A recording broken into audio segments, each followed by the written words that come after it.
बंद कमरे में बैठा व्यक्ति, बंद कमरे में बैठा व्यक्ति अपने विचारों से दूसरों को प्रभावित कर देता है।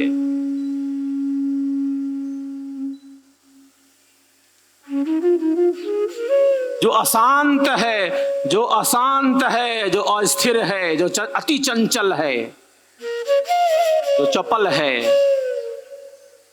केवल वही नहीं है, अन्यों को भी जैसे अशांत और अस्थिर वैसे ही तरंगों को वो तरंगित कर रहा हो।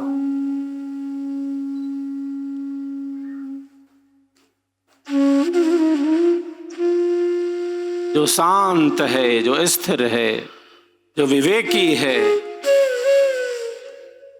केवल वही नहीं है, अन्यों को भी वैसे ही तरंगों से प्रभावित कर रहा है, प्रकाशित कर रहा है।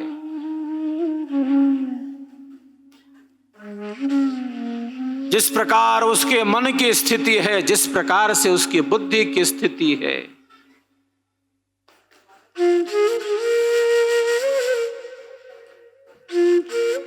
हमारे साथ मन है, हमारे साथ हमारी बुद्धि है, हमारे साथ चित्त है, हमारे साथ अहंकार है। ये आत्मा के चार अंतःकरण हैं।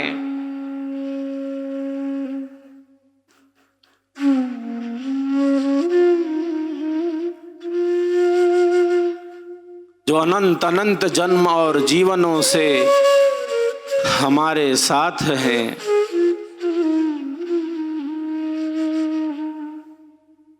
एक चित्त है, एक चित्त है, वो चित्रपट है, कैमरा है, वो वस्तुओं को कैच कर रहा है, कैच करता है, सब रिकॉर्डिंग हो रही है उसमें।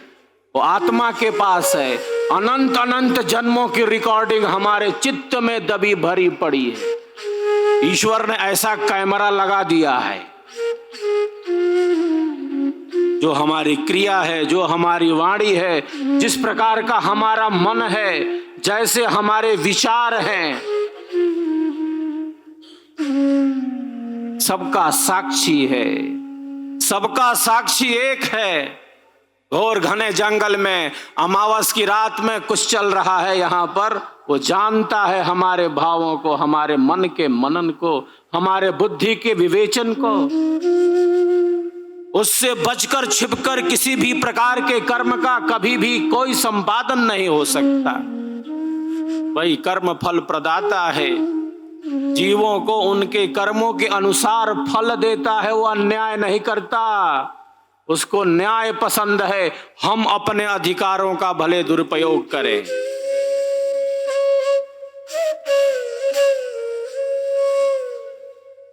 अनंत अनंत जन्मों की, अनंत अनंत जन्मों के संस्कार हमारे आपके चित्त में दबे भरे पड़े हैं सूक्ष्म रूप से।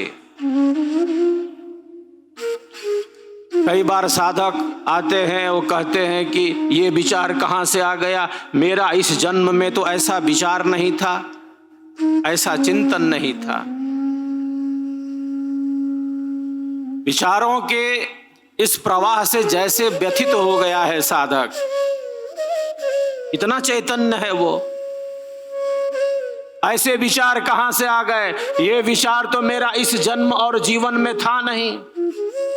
विचारों के इस परिवर्तन से जैसे वो व्यथित हो गया हो।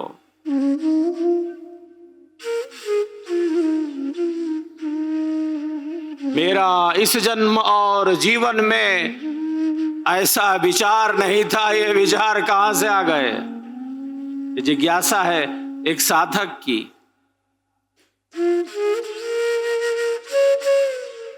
जिज्ञासा का अभाव न हो, जिज्ञासा बड़ी वस्तु है। भक्त चार प्रकार के होते हैं, भक्त चार प्रकार के होते हैं।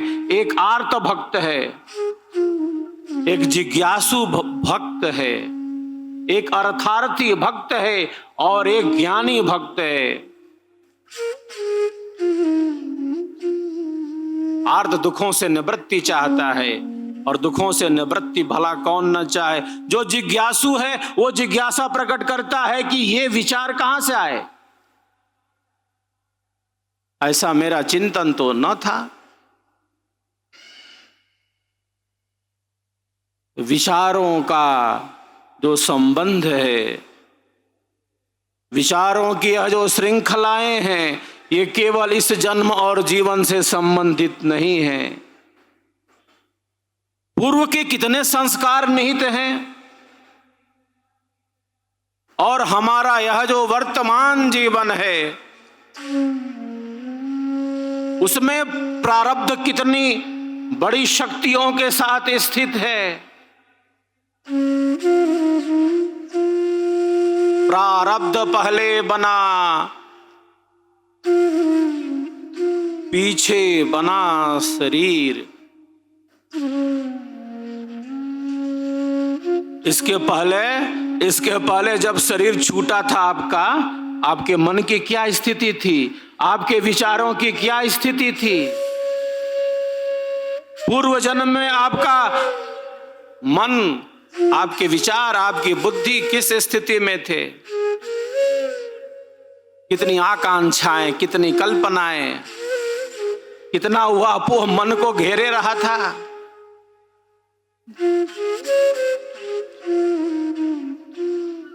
कितनी कामनाएं, कितनी वासनाएं, कितनी इच्छाएं, कितने संकल्प मन के, कितना सुख दुख का ऊहापोह आपके मन को व्यथित कर चुका था। कितने संस्कारों की छाप चित्त पर पड़ चुकी है। अनंत अनंत जन्मों की छाप है हमारे भीतर, हमारे चित्त में। विचार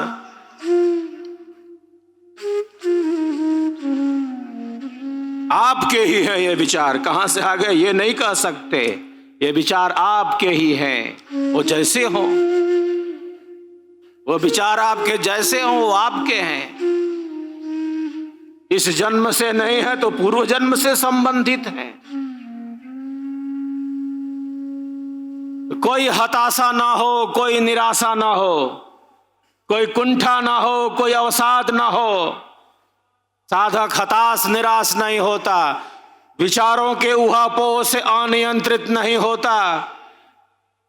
जो प्रकाश है ब्रह्म विद्या का, जो प्रकाश है सद्गुरुदेव के ज्ञान का, स्वर वेद का, जो प्रकाश है विहंगम योग की साधना का, वह तो शुद्धि का ही मार्ग है, वो आनंद का ही मार्ग है। विचारों का यह प्रवाह नष्ट हो जाए, यही चिंतन करता है साधक। विचारों के ऊहापोह पर नियंत्रण प्राप्त कर लेता है। विचार हमें दुखी न बनाए।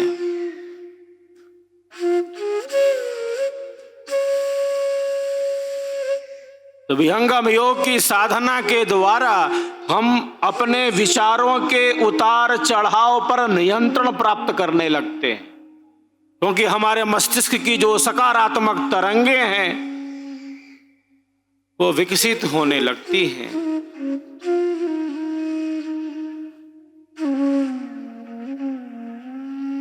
नित्य प्रति का अभ्यास, प्रतिदिन का अभ्यास हमारी आंतरिक शांति का मार्ग प्रशस्त करता है। चित्त में तो अनेकों जन्मों के संस्कार दबे भरे पड़े हैं। मृत्यु हमें दुखदाई लगती है। क्यों लगती है मृत्यु दुखदाई? क्योंकि हमने अनंत बार मृत्यु के दुख का अनुभव किया है।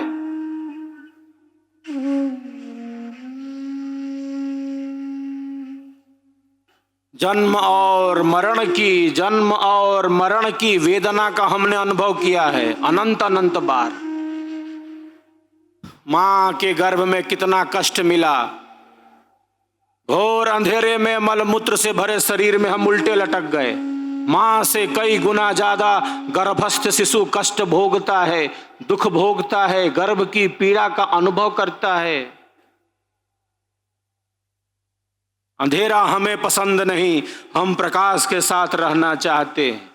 हम प्रभु से प्रार्थना करते हैं, बाहर निकालो प्रभु, मैं आपकी भजन करूंगा।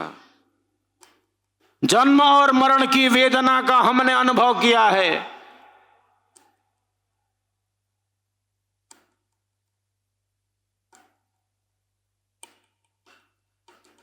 जब भी प्राणों पर संकट आता है सभी प्राणी घबरा जाते हैं, छोटे शरीर वाले से लेकर बड़े शरीर वाले तक। प्राणों से बहुत मोह आसक्ति है। क्यों? क्योंकि हमको पता है कि प्राणों के छूटने पर कितना भय मिलता है, कितना दुख मिलता है। एक बार प्राण छूटे हो तब ना, एक बार शरीर छूटा हो कोई गिन नहीं सकता। अनंत अनंत बार जन्म और मरण की वेदना का हमने अनुभव किया है और ये सारे संस्कार हमारे चित्त में सूक्ष्म रूप से दबे भरे पड़े हैं।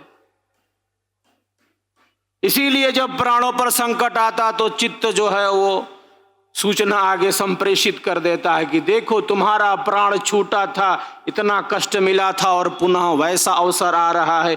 वह सतर्क हो जाता है, प्राणों पर आए संकट को दूर करना चाहता है।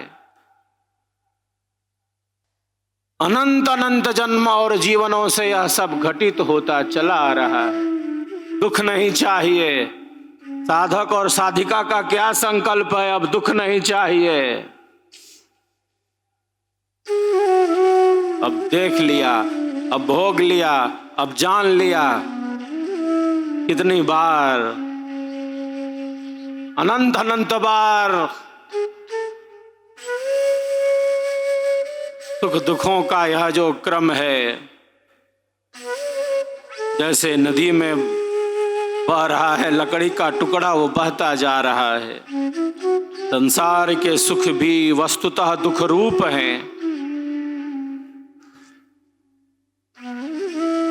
हमारे ऋषियों ने कहा है कि संसार का जो सुख है, जो प्रतीत होता है ऐसा, वस्तुतः उसमें दुख मिला है।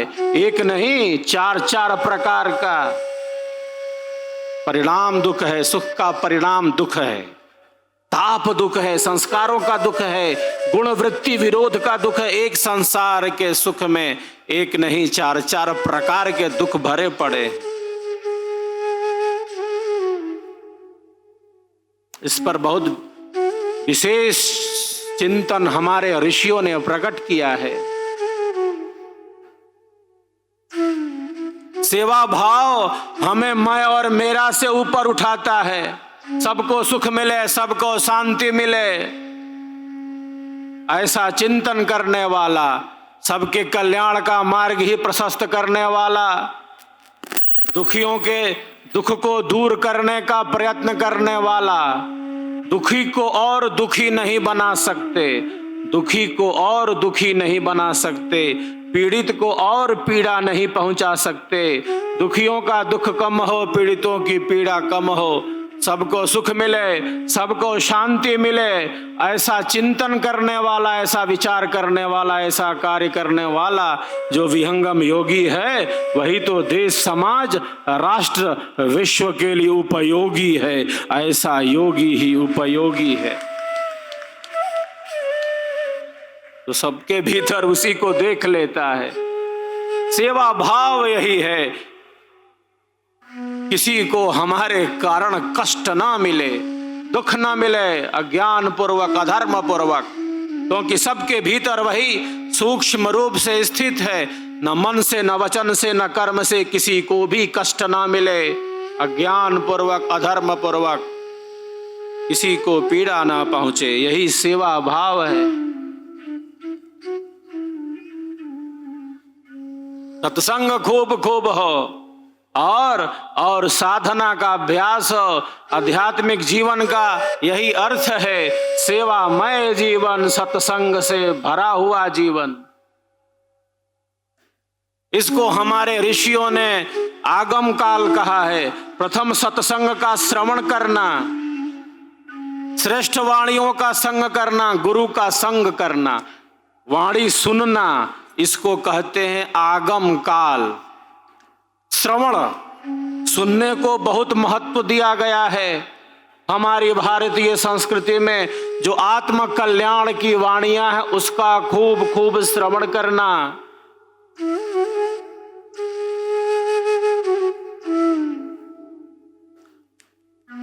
और जो कल्याणकारी नहीं है, सुनते हुए भी न सुनना, देखते हुए भी न देखना। पहले श्रवण करना, श्रवण मनन निधिध्यासन और साक्षात्कार, आगम काल, स्वाध्याय काल, प्रवचन काल, व्यवहार काल।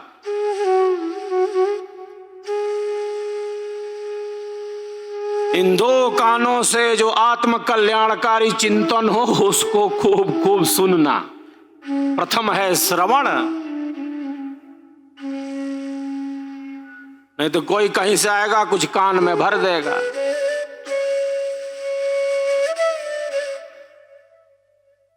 अगर सत्संग का श्रवण नहीं किया, श्रेष्ठ वाणियों का श्रवण नहीं किया, कल्याणकारी वाणियों का श्रवण नहीं किया, तो जैसे ये दो कान न होकर सांप का बिल हो जाए, सांप का बिल। इसीलिए हमारे ऋषियों ने कहा भद्रम कर्णे भी शृणुयाम देवः, कानों से कल्याणकारी सुनते जाओ, जो श्रेष्ठ हो, शुभ हो, पवित्र हो, जो आत्म कल्याण में उपयोगी हो, उसका खूब खूब श्रवण करो आप, सत्संग करो आप। क्योंकि अंधेरा बहुत है, प्रकाश के ही रास्ते पर गतिमान रहो। पहले श्रवण किया, और केवल श्रवण ही नहीं किया, जो जो सुना था उस पर विचार किया, मनन किया।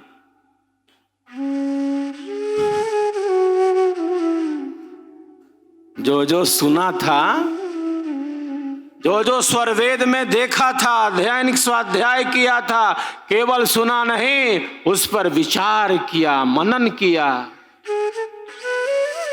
अपने विचारों को दृढ़ता प्रदान की।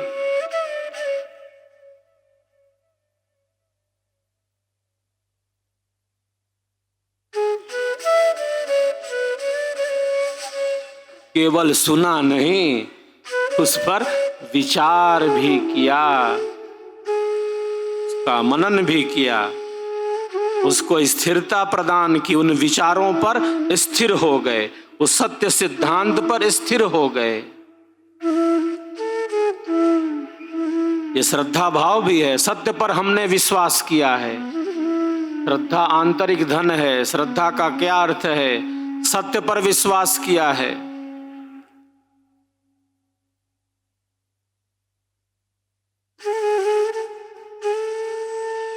सदगुरुदेव ने, विहंगम योग के प्रणेता सदगुरुदेव भगवान ने साधना की अतल गहराई में पहुंचकर अध्यात्म के सर्वोच्च शिखर को प्राप्त किया। शून्य शिखर के उतुंग शिखर पर हमारे कल्याण के लिए स्वरवेद महाग्रंथ का ही सृजन कर दिया।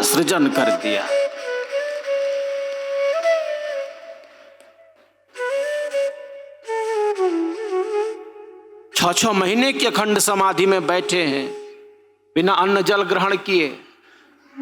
विहंगम योग का ज्ञान ऐसे ही नहीं प्रकट हुआ है। हमें एक समय भोजन न मिले हम व्यग्र हो जाते हैं। सदगुरुदेव बैठे हैं 6 महीने की अखंड समाधि में, बिना अन्न जल ग्रहण किए। हमारे ऋषि कहते हैं कंठकूपे छुत पिपासा निवृत्ति, कंठकूप में संयम करने से योगी भूख प्यास से निवृत्त हो सकता है, हो जाता है।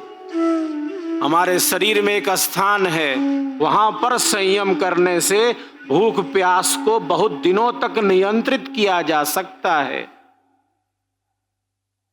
हमारे ऋषि, हमारे पूर्वज ऐसे ही साधना की गहराई में नहीं पहुंच गए।